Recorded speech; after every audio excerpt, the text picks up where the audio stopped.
제가 이렇게 한번 읽어드릴까 싶습니다. 무엇이든지 남에게 대접을 받고자 하는 대로 너희도 남을 대접하라. 이것이 율법이요 선지자니라. 이렇게 말씀합니다. 이 7장 12절의 성경의 말씀은요, 자세히 살펴보면 산상수훈이 5장, 6장, 7장인데 그 중에서도 12절이 7장 12절이 결론이라는 것을 잘 알 수 있는 것입니다. 마태복음 5장이 산상수훈에서 복음을 가진 믿음의 사람, 즉 새 사람이 되어서 가야 할 길, 그 삶의 여정을 5장이 보여주는 것이라면 6장은 옛사람이 새 사람이 되어서 새로운 사람이 변화된 내가 이제는 사람에게 보이는 삶을 그만두고 하나님에게 보이는 삶을 살아야 되겠다라는 내용이 바로 6장인 것입니다. 이제 7장에서는 삶의 실천으로서 첫 번째, 남을 판단하지 말라라는 것이지요. 남을 판단하지 말라. 그리고 비판하지 말고 대접하는 삶을 살아라 라는 것이 7장의 내용인 것입니다. 그 중에서도 7장의 12절에서 남을 대접하라는 말이 우리가 먹고 마시는 또는 윤리를 말하는 세상적인 것이 아닙니다. 여기에서는 그런 세상적인 것보다 영적인 것이 우선적으로 한다는 것을 지난주에 여러분들은 이해를 하셨을 줄 믿습니다. 영적인 의미는 거룩해진 자신의 모습을 타인에게 보이는 것이 바로 남을 대접하는 것입니다. 말씀이 어렵습니까? 거룩해진 자신을 다른 사람들한테 보이는 것이 남을 대접하는 거예요. 그런데 우리가 거룩하지 못하기 때문에 우리는 거룩해져 가는 자신의 모습을 다른 사람들에게 보여주는 것이죠. 그렇기 때문에 우리는 거룩하지 못하기 때문에 바로 어떻게 돼요? 하나님께 그것들을 거룩해질 수 있도록 우리가 새 사람에 대해서 거룩해져 갈 수 있도록 하나님께 기도하는 것이죠. 그래서 지난주에 그렇게 얘기한 것입니다. 우리가 거지 나사로처럼 그렇게 겸손한 낮은 자리에 내려갈 수 있는 사람, 귀신 들린 자기의 딸을 위해서 예수님 앞에서의 그 수치스러운 말을 들었음에도 불구하고 예수님을 붙잡고 나아가는 그 어머니의 마음, 그 가나안 여인의 그 내려가는 그러한 겸손한 사람으로 우리가 내려가야 되는 것입니다. 그 예수님의 말씀을 붙잡기 위해서는 우리의 마음 안에, 우리의 신비 안에 말씀이 새겨져야 합니다. 그래서 그것을 위해서 우리가 구하고 찾고 두드리라는 것이죠. 오늘의 말씀은 13절부터 이제 23절 나머지 말씀을 갖고 우리가 은혜를 나눌 터인데요. 이 13절부터 29절의 그 내용은 바로 이런 것입니다. 진리의 길을 가기 위해서는 첫째, 생명으로 인도하는 좁은 문을 찾아라 라는 것입니다. 둘째는 반석을 취하라 이런 뜻입니다. 그래서 오늘의 내용은 이렇게 두 가지로 볼 수가 있는 것입니다. 그렇다면 우리가 오늘 13절부터 27절까지 말씀을 함께 읽고 은혜를 나누겠습니다. 함께 읽으실까요? 신약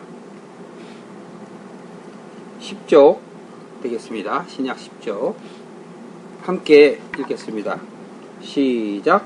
좁은 문으로 들어가라. 멸망으로 인도하는 문은 크고 그 길이 넓어 그리로 들어가는 자는 많고 생명으로 인도하는 문은 좁고 길이 협착하여 찾은 이가 적음이니라. 거짓 선지자들을 삼가라. 양의 옷을 입고 너희에게 나오나 속에는 노략질하는 일이라. 그의 열매로 그들을 알지니 가시나무에서 포도를 또는 엉겅퀴에서 무화과를 따겠느냐.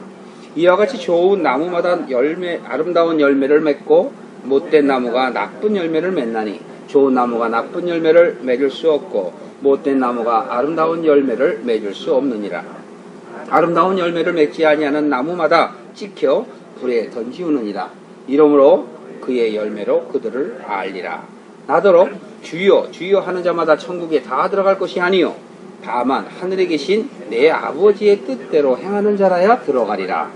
그날에 많은 사람이 나더러 이르되 주여 주여 우리가 주의 이름으로 선지자 노릇하며 주의 이름으로 귀신을 쫓아내며 주의 이름으로 많은 권능을 행치 아니하였나이까 하리니 그때 내가 저희에게 밝히 말하되 내가 너희를 도무지 알지 못하리. 불법을 행하는 자들아 내게서 떠나가라 하리라.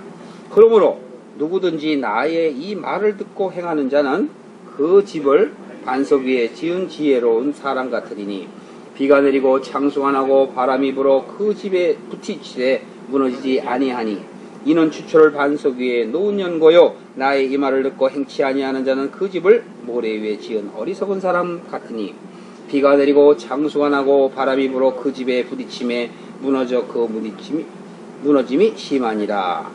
예수께서 이 말씀을 마치심에 무리가 그 가르치심에 놀래니 이는 가르치는 것이 권세 있는 자와 같고 저의 서기관들과는 같지 아니함일러라. 이렇게 얘기합니다. 자, 13절부터 여러분 14절을 한번 보셔요. 좁은 문으로 들어간다 그러는데 14절에 보면 생명으로 인도하는 문은 좁고 길이 협착하여 찾는 이가 많다 적다 이렇게 얘기합니다. 적다. 지금 13절 14절 뿐만이 아니고 지금 이 산상수훈이 많은 사람들을 불러놓고 얘기하는 게 아닙니다. 제자들 12제자들을 불러놓고 12제자에게만 얘기하는 것이에요. 그런데 지금 이 12제자에게만 여러분들 생각한다고 말씀을 한다고 생각하지 마십시오. 여러분에게 말씀하신 것이라고 생각하기를 원합니다. 예수님께서는 이렇게 우리에게 경고하는 것입니다. 생명으로 인도하는 문은 좁고 협착하다는 거예요. 그래서 그 길을 안 간다라는 것입니다. 오늘날에 많은 사람들이 교회에 다니고 있지만 정말 그 길이 좁고 협착한 길입니까? 그렇지 않을 수 있다라는 경고의 메시지인 것이에요. 그래서 그 경고의 메시지로 이렇게 얘기하는 것입니다. 오늘날 바로 어떻습니까?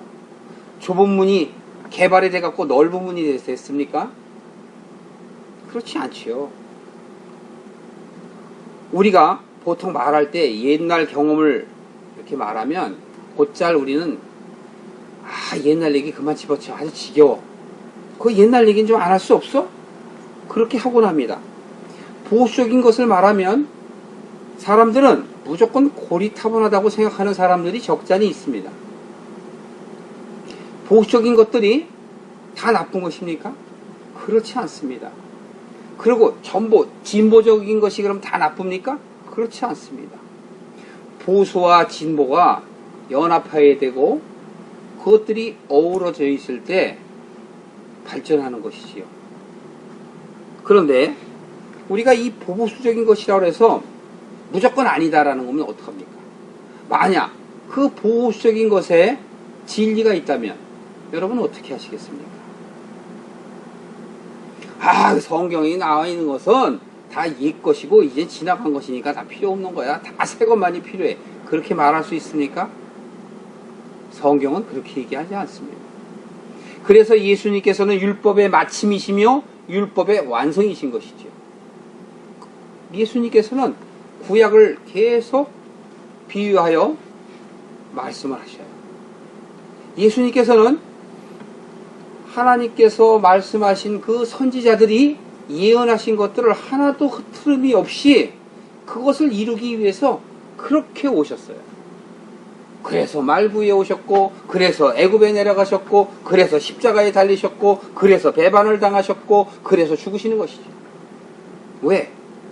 하나님이 정하신 대로의 삶을 살아야만 되기 때문에 그렇습니다. 그래서 진리라는 것은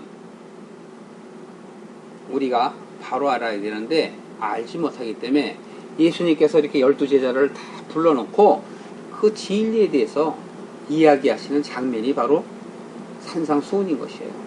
조곤조곤 얘기하시는 거예요. 예수님께서는 우리가 힘들까봐 친절하게 알려주십니다. 좁은 문을 아는 방법은 열매의 진위 여부를 통해서 알 수 있다고 우리에게 가르쳐 주세요. 진이란 진실이고 가짜고 그 얘기를 하는 것이지요. 그리고 예수님은 어느 것을 선택하든지 그것은 그 선택은 우리에게 있다. 그러나 그날 이후에 분명히 심판이 있을 것이다 라고 오늘 우리가 나눌 말씀에서 확인을 해주시는 것입니다. 15절 한번 보시겠습니다. 거짓 선지자들을 삼가라. 양의 옷을 입고 너희에게 나오나 속에는 노략질하는 일이라. 자, 좁은 문을 말씀하시고 곧 거짓 선지자를 얘기하십니다. 거짓 선지자. 오늘날의 사람들은 절대 자신은 거짓 선지자라고 안 합니다. 다 자기 자신 말이 옳다고 얘기합니다. 스스로 낮아지려고 하는 사람 한 사람도 없습니다. 왜? 내가 왜? 그러면서 자신을 드러냅니다. 심지어는 하나님의 나라인 교회 안에서도 오직 자기 자신을 드러내기 때문에 마음의 갈등들이 있는 것이지요. 그래서 예수님께서 이렇게 쉽게 얘기하세요. 거짓 선지자들을 삼가라. 거짓 선지자라는 것은 비롯 교회만 있습니까? 이 세상에 수도 없이 있습니다. 철학을 통해서, 경제를 통해서, 정치를 통해서, 사회를 통해서 수많은 사람들이 다 자기가 참되다고 합니다. 오늘날의 이 세계가 어디로 흘러가는지 누가 압니까? 극소수의 사람들이 이 세계를 지배하려 하고 자기들이 꿈꾸는 곳으로 인도해 나가는 것이지요. 그래서 지난주에도 저희들이 봤습니다만 그들이 개와 같다고 그러고 돼지와 같다고 그러고 꿈꾸는 선지자, 꿈꾸는 자라고 얘기하는 겁니다. 누운 자라고 얘기하는 것입니다. 그 중에 믿는 자들이 다시 돌아가면 개와 돼지와 같다 이렇게 얘기하는 것이에요. 믿음의 길을 가는 사람이 돌아서서 가면 그와 같은 사람이 될 수밖에 없다고 말씀하시는 것입니다. 여기 15절에 보시면 거짓 선지자들을 삼가라. 양의 옷을 입었다 이거예요. 선한 척을 하면서 그들을 유리하는 거짓 선지자다 이거예요. 오늘날에 우리가 영적인 삶을 살기 위해서는 정말 선지자들을 잘 만나야 돼요. 참 선지자를 만나지 못하면 우리는 타락의 길을 갈 수밖에 없는 것이에요. 그렇다면 참 선지자는 누구일까요? 바로 예수님이세요. 예수님이 참 선지자고 그 전에 온 모든 선지자는 다 거짓 선지자입니다. 하나님이 보내신 선지자라 할지라도 예수님을 증거하기 위해서 온 선지자일 뿐이지 그들이 참 선지자는 아니에요. 그런데도 불구하고 많은 선지자들이 이곳에 진리가 있다. 이곳만이 생명이 있다. 그렇게 이야기하죠. 우리는 그런 말에 현혹을 당해서는 안 됩니다. 16절에 보시면 그의 열매로 그들을 알지니 가시나무에서 포도를 또한 엉겅퀴에서 무화과를 따겠느냐. 이와 같이 좋은 나무마다 아름다운 열매를 맺고 좋은 나무가 아닌 못된 나무는 나쁜 열매를 맺는다. 당연한 말씀이지요. 아주 쉽게 얘기하는 겁니다. 왜? 지금 현재 12제자들의 수준이 좀 낮아요. 그렇기 때문에 쉽게 풀어 써서 얘기해 주는 거예요. 좋은 나무가 좋은 열매 맺고 나쁜 나무가 나쁜 열매 맺지 않느냐. 당연한 말씀이시죠. 당연한 말씀이신데도 불구하고 우리가 그것들을 잘 못 찾는 경우가 많이 있습니다. 예, 성경은 오늘은 한 절만 더 찾아보겠습니다. 야고보서 3장 12절 한번 찾아볼까요? 야고보서는 히브리서 뒤에 있는데요. 성경 373쪽에 있습니다. 예, 여러 성경이 같은 말씀들, 비슷한 성경의 말씀들이 나와 있지만 특별하게 이 사도 야고보가 한 말씀을 저희들이 함께 읽어보겠습니다. 찾으셨습니까? 12절입니다. 3장 12절. 찾으셨으면 같이 읽겠습니다. 시작. 내 형제들아 어찌 무화과 나무가 감람 열매를 포도나무가 무화과를 맺겠느냐. 이와 같이 짠 물이 단물을 내지 못하느니라. 이렇게 말씀하십니다. 그 야고보 사도가 이 감람 열매를 갖다가 무화과 나무가 어떻게 감람 열매를 맺겠습니까? 또 포도나무가 어떻게 무화과를 내겠습니까? 이렇게 얘기하죠. 이 마태복음의 말씀, 이 마태가 예수님의 말씀을 한 것을 비유한 것들을 그대로 얘기하는 것이에요. 자, 이러한 비유를 통해서 하나님은 하나님의 사랑과 사탄의 사람이 결코 함께 할 수 없다라는 것을 여기서 증명하시는 거예요. 우리가 자신의 생각과 행실에 대해서 예수님께서는 자각하기를 원하는 거예요. 야고보가 그 뜻대로 지금 야고보가 사람들에게 그렇게 얘기하는 거예요. 한 입으로 어떻게 찬송과 저주가 나오겠느냐? 한 입에서 어떻게 짠물하고 단물이 나오겠느냐? 포도나무가 어떻게 무화과를 열겠느냐? 그런 거예요. 이것은 바로 무엇이냐면 결코 우리가 마지막 날에 그렇게 돼서는 안 된다 하는 것을 예수님께서 우리에게 알려주시는 겁니다. 그래서 7장 19절에 보세요. 합당하지 못한 나무는 어떻게 된다고요? 찍혀 불에 던지우니라 하고 결과에 대한 확인을 하시는 거예요. 왜일까요? 당신이 사랑하는 우리가 결코 그렇게 돼서는 안 된다. 바로 이런 것이에요. 여러분들 예수님의 사랑을 느껴보시길 원합니다. 예수님께서 그 사랑하시는 제자들, 그런데 그 제자들이 여러분 아닙니까? 그 여러분들에게 제자들을 통해서 메시지를 전하는 거예요. 내가 너희를 그렇게 사랑하는데 그렇게 돼서는 안 되지 않니? 바로 이런 얘기예요. 그래서 여기서 얘기하는 거예요. 하나님의 21절 한번 보실까요? 21절에 보시면 나더러 주여 주여 하는 자마다 천국에 다 들어가는 자가 아니라 그러죠. 그런데 어떤 사람만이 들어간다고요? 하나님의 뜻대로 행하는 자만이 들어간다 이거예요. 그렇다면 여러분 잘 아시죠? 하나님의 뜻이 뭡니까? 우리는 설교를 통해서 수도 없이 들었어요. 하나님의 뜻.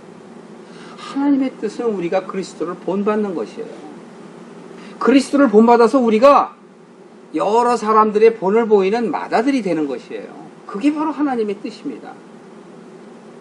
그렇기 때문에 하나님께서는 우리가 다른 사람들의 마다들이 될 수 있도록, 다시 말하면 본을 보일 수 있는 사람이 될 수 있도록 미리 하나님께서는 하나님의 나라에서 미리 예비하시고 미리 정하시고 그리고 우리들을 보냈죠. 그런데 세상이 어두운 가운데 있기 때문에 우리가 그 어두움으로 인해서 우리가 깨닫지 못했던 것을 많은 선지자들을 통해서 성경을 통해서 우리들로 하여금 깨닫게 하시는 것이지요. 성경을 여러분 잘 보면 다 그겁니다. 아브라함, 이삭, 야곱, 바울, 수도 없는 베드로서부터 다 수많은 선지자들이 히브리서 11장에 보면 쭉 기록이 되어 있는데 그들이 바로 선지자라 이렇게 써 있습니다. 그 선지자의 대열에 여러분들이 쓰기를 주님의 이름으로 축원합니다. 여러분들이 그 선지자의 대열에 쓰지 아니하면 절대로 천국에 가지 못해요. 그렇기 때문에 예수님께서 그 넓은 문, 좁은 문을 왜 이야기하시겠어요? 그래서 좁은 문을 얘기하시는 거예요. 여러분들이 깨닫지 못하면 절대로 좁은 문을 찾아가지 않고 넓은 문으로 가십니다. 여러분들은 아주 쉬운 것만 찾아갑니다. 세상 사람들이 가는 길로 가는 것입니다.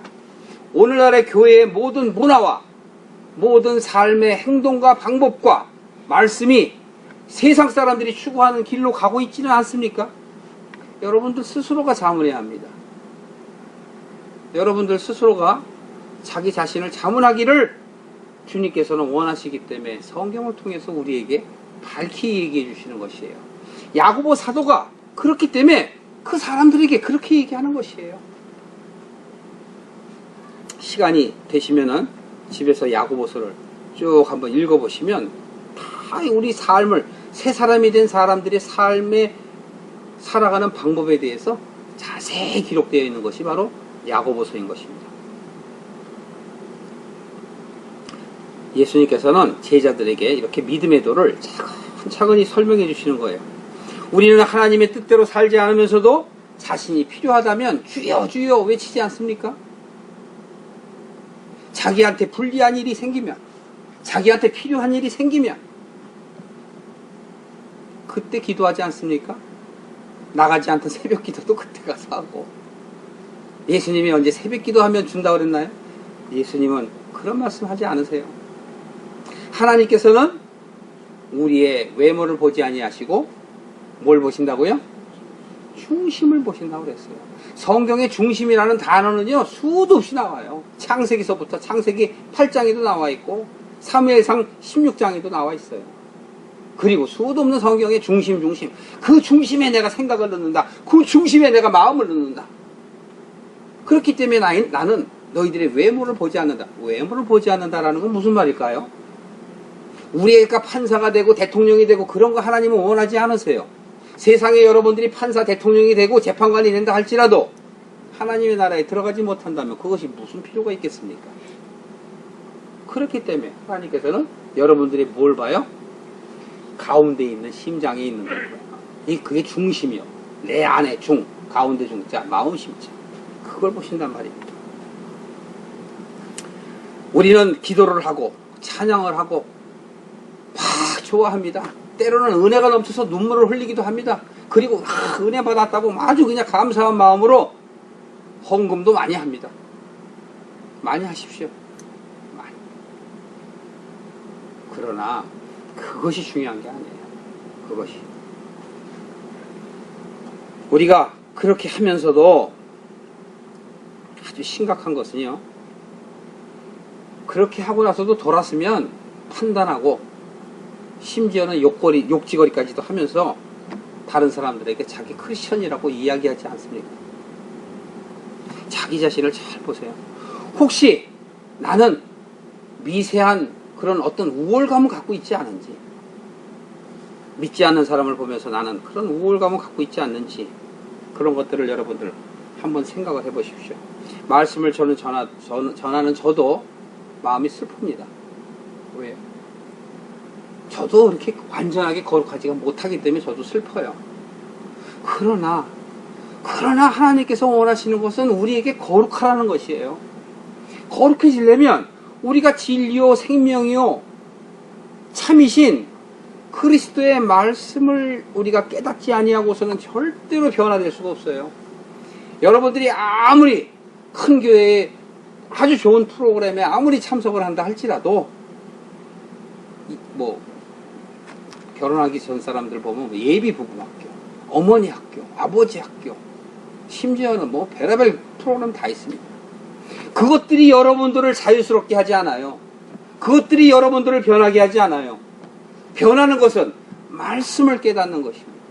참 말씀을 깨닫는 것이 그게 여러분들을 변해요. 여러분들이 처음에는 전혀 못 느껴도 점점 지나면은 여러분들 스스로가 깜짝 놀래요. 내가 이렇게 변했구나. 다른 사람들이 우리가 팔복을 통해서 여러분 보았죠. 맨 마지막 수준이 뭡니까? 남이 나에게 무슨 해를 끼치더라도 어떠한 행동을 할지라도 묵묵히 나아가는 자, 묵묵히 나아가고 진리를 증거할 수 있는 그런 수준이 되는 자가 되어야 되는 것이죠. 저도 그때가 되기를 원하고 여러분들 또한 그렇게 되기를 주님의 이름으로 축원합니다. 22절 23절 보겠습니다. 함께 읽어보실까요? 22절 23절 시작. 그날에 많은 사람이 나더러 이르되 주여 주여 우리가 주의 이름으로 선지자 노릇하며 주의 이름으로 귀신을 쫓아내며 주의 이름으로 많은 권능을 행치 아니하였나이까 하리니 그때 내가 저희에게 밝히 말하되 내가 너희를 도무지 알지 못하니 불법을 행하는 자들아 내게서 떠나가라. 이 말씀은 제가 가장 두려워하는 말씀이기도 합니다.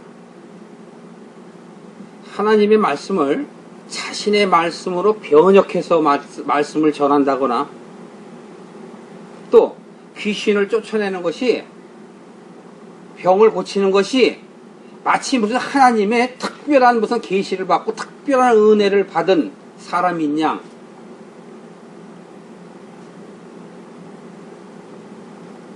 그렇게 철없는 생각을 하는 사람들은 정말 숙고해야 합니다. 우리 주위에 그런 사람들이 꽤 있습니다, 여러분. 근데 여러분 속지 마십시오. 성경이 분명히 이렇게 증거하고 있습니다. 저도 많은 역사를 나타냈고 저 스스로도 많은 기적을 경험한 사람입니다. 그런데도 불구하고 오늘날 제가 말씀만을 중요시하는 것은 말씀이 곧 하나님이시기 때문에 그래요. 제가 필리핀에 가서 사역할 때도, 인도네시아 가서 사역할 때도, 태국에 가서 사역할 때도, 한국에서 사역할 때도, 이 미국에 오기 전에도 수많은 환상을 보여주고 수많은 병을 고치고 기적을 제가 베풀었습니다. 누가요? 제가요. 그래서 조심해야 된다는 거예요. 거기엔 제가라는 사람은 빠져야 돼요. 하나님이 하신 것이죠. 오늘날의 병자를 고치고 은혜를 나타내고 뭐 그냥 사람이 기적같이 구름같이 모여들어요. 그런데 그 사람들이 한 사람도 하나님의 나라에 가지 못한다면 어쩔 것입니까? 여기서 바로 그 말씀 하시는 거예요. 그 말씀 하시는 겁니다. 바로 그렇게 해서 자기의 교만함이 드러나는 사람들은 바로 요란한 빈수레와 같고 공허한 괭가리치는 그러한 사람이 불과한 것입니다. 그래서 하나님께서는 아까 말씀하신 것처럼 외모를 보지 않고 중심을 보신다 이렇게 얘기하시는 것이에요. 하나님께서는 우리에게 24절 이하 다시 한번 이야기를 합니다. 24절부터 여러분 잠시 보실까요? 예수님께서 저희가 모두의 처음에 말씀을 드렸습니다만 처음에 두 가지를 말씀을 했는데 처음에 무엇을 얘기했죠? 처음에 우리가 좁은 문으로 가라 이렇게 얘기했어요. 두 번째 얘기가 뭐예요? 반석을 취하라 이 내용입니다. 그래서 지금 반석을 취하라는 내용이 다시 한번 말씀을 드리면 24절부터 지금 27절까지 나오는 말씀이에요. 자, 24절 한번 읽어보실까요? 그러므로 누구든지 나의 이 말을 듣고 행하는 자는 그 집을 반석 위에 지은 지혜로운 사람 같으리라. 그런데 그 집을 짓게 되면 어떻게 되느냐? 비가 내리고 폭풍우가 치고 그렇게 할지라도 무너지지 않는다. 그런데 모래 위에 집을 지으면 어떻게 되느냐? 여러분들이 뭐 어려서 잘 아시잖아요. 모래 위에 성을 지으면 파도가 뭐 휙 오면은 그냥 그 집은 없어지지 않습니까? 바로 그것들을 비유를 해요. 아주 쉽게 비유를 하시면서 지금 우리에게 얘기하시는 거예요. 어떻게 얘기하시는 거예요? 여기에서 우리는 예수님의 그 친절하심을 다시 한번, 그 자상하심을 다시 한번 느껴볼 수 있을 것입니다. 이렇게 얘기하세요. 얘들아, 너희 집을 반석 위에 지어라. 반석 위에 지어. 이렇게 얘기하시는 거예요. 그러면 그 집이 너희를 생명으로 인도하는 바로 좁은 문이야. 그 좁은 문을 너희가 알게 될 것이야. 그렇게 얘기하시는 거예요. 어떠한 일이 있어도 무너지지 않은 견고한 집이 될 거란다. 그러니까 너희는 어떻게 되니? 반석 위에 집을 져라. 이렇게 조근조근하게 제자들에게 아주 그냥 살갑게 다가오시면서 말씀하시는 거란 말이에요. 이렇게 희망의 메시지를 주는 것입니다. 예수님께서 말씀하시는 여기서 집이라는 게 무엇일까요? 이 집을 잘 모르면 여러분 말씀이 풀어지질 않아요. 여기서 집은 뭐냐면 나의 생각, 나의 사고를 이야기하는 것이에요. 더 어려운 말로 말하면 영적인 걸 얘기하는 것이에요. 여러분의 생각을 누가 만듭니까? 여러분의 행동을 누가 움직입니까? 여러분 자신의 생각이 만들지요. 그 이성이 만들지요. 사회에서 배워진 그러한 획득된 것들이 여러분들을 움직이게 하는 것이죠. 그것을 소위 세상 사람이 말하는 이성이라고 얘기하는 것이에요. 그런데 우리가 태어나기 전에, 즉 태어나기 전에 우리의 본질이 있다 이거예요. 그 본질이 뭐냐? 여러분의 머리의 뇌에 해당하는 거예요. 그 머리의 뇌가 여러분의 육체를 움직이는 것처럼 하나님께서는 여러분 안에 집을 만드시기를 원하셔요. 그래서 예수님께서 이렇게 해요. 뭐도 없고 나는 머리도 것도 없다 이렇게 얘기했어요. 기억나세요? 예? 여우도 굴도 있고, 예? 나귀도 집이 있고, 그런데 나는 머리 둘 곳이 없구나. 바로 이 말씀이 이것을 두고 얘기하는 거예요. 예수님이 말씀하시는 집은 내 생각 속에 있는 내 중심을 얘기하는 것이고, 육체적 피지컬하게 말하면은 나의 뇌를 얘기하는 거예요. 그 안에 예수님이 있기를 원하시는 거예요. 그래서 내 생각대로 움직이는 게 아니라 누구 생각대로 움직이기를 원하세요? 성령님의 생각대로, 예수님의 생각대로 움직여지기를 원하시는 것입니다. 여기에서 바로 예수님께서는 육적인 것들을 영적인 새집으로 바꿔라.